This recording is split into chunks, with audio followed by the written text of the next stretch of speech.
Swadika. Bonjour, comment allez-vous? Aujourd'hui, je voudrais vous partager quelle est la sophrologie et c'est quoi est différent entre la sophrologie et la méditation. Et je crois que quelqu'un qui a pratiqué la méditation au quotidien, peut-être vous voulez savoir plus quelle est différent avec la sophrologie. Et moi, j'ai pratiqué la méditation depuis j'avais 10 ans à l'école en Thaïlande et je continue jusqu'à maintenant. Je ne fais pas tous les jours, mais je fais de temps en temps.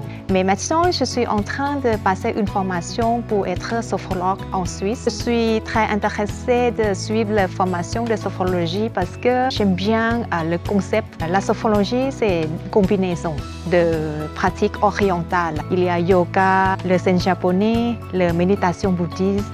C'est comme en pratiquant sophrologie, vous pouvez profiter les 3 bénéfices. Comme le yoga, c'est pour entraîner de lier le corps et l'esprit. Et le zen japonais, c'est pratiquer la posture méditative et la respiration silencieuse et la méditation bouddhiste. Et bien sûr, c'est pour profiter ou entraîner le concept ou l'idée pour être le plus conscient, être plus attentif en présent.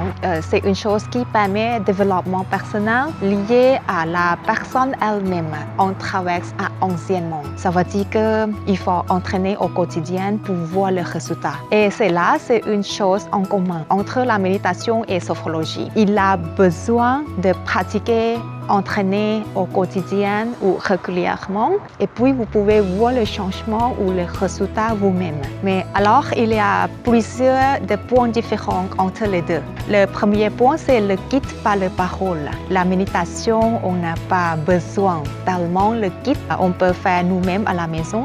Parce que le but, c'est juste focaliser sur la respiration. Si vous pouvez rester tout le temps avec votre respiration, ça veut dire que vous êtes en présence. Et en pratiquant au quotidien, vous êtes plus attentif, plus capable de contrôler votre action, votre pensée avant de réagir. Pour la sophrologie, il a besoin tout le temps le sophrologue qui va vous développer un protocole, qui va expliquer qu'est-ce que vous allez faire et puis c'est lui qui va vous guider par les belles paroles. Et le deuxième point différent, c'est la corporalité. La méditation, c'est pas notamment focalisé sur les sensations du corps qui est le fondement de la sophrologie. La corporalité, c'est comme il faut sentir le corps de la tête jusqu'à le pied. Puis, si vous pouvez passer cette étape, et puis le sophrologue peut vous proposer un autre exercice qui est plus profond.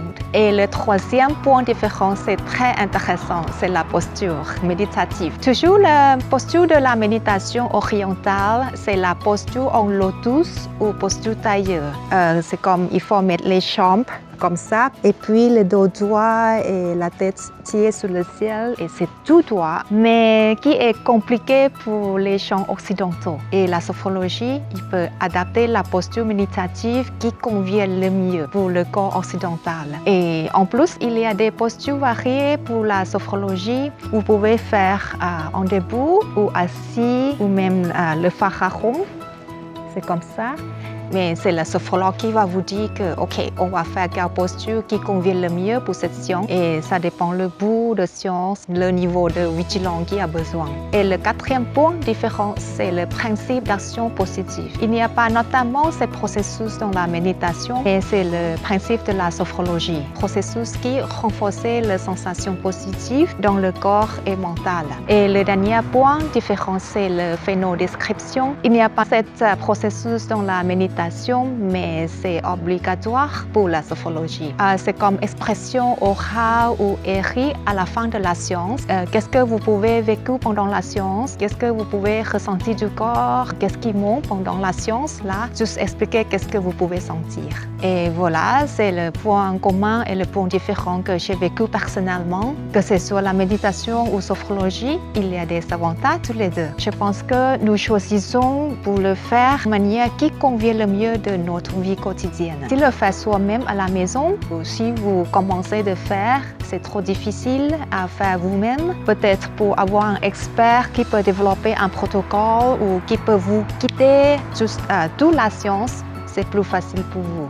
Ok, voilà, c'est tout. Si vous avez des questions ou les commentaires que vous voulez aussi partager quelque chose à votre expérience, n'hésitez pas à laisser écrire sous cette vidéo. Merci beaucoup et très belle journée. À la prochaine. Au revoir. สวัสดีค่ะ